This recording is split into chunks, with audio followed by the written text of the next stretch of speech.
তো hello everyone, welcome to my mini blog. তো আজকে এই ভাস্তিটাকে দেখতে আসবে, তো ওই জন্য সকাল সকাল চলে এসেছি এখানে কাজবাজ করতে আর কি। এখানে আলু কেটে নিয়েছি প্রথমে, তারপরে এই যে দেখো এখানে মাছের গ্রেভি হবে, তারপরে হচ্ছে বাঁধাকপির ঘন্ট, আর ওদিকে ভাত বসিয়ে দিয়েছি।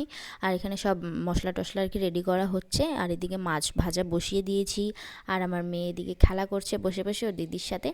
তো আগের থেকেই ঠিকঠাক আছে বিয়ে, আর আজকে আর কি এমনি আসবে দেখতে আর কি। তারপর এদিকে বাঁধাকপির আলুটা ভেজে নিয়েছি, আর এদিকে ঘন্ট রেডি। তারপর এখানে মাছের গ্রেভিটা হচ্ছে এই পাশে। তারপরে আমরাও স্নান টান করে রেডি হয়ে গিয়েছি। এদিকে দেখো ওকে শাড়ি পরতে বলেছিলাম কিন্তু পরেনি।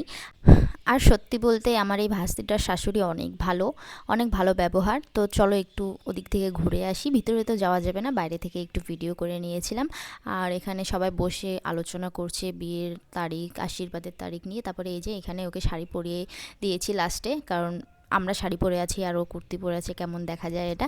তো ও শাড়ি পরে নিয়েছে, আর ও ভাবছিল যে ফটো তুলছি, তো ওই ফাঁকে ভিডিও করে নিয়েছি। পরে বলছে যে ভিডিও করছো। তো চলো আজকের মতন এতটুকুই, আবার পরে ভিডিওতে দেখা হবে। Tata bye.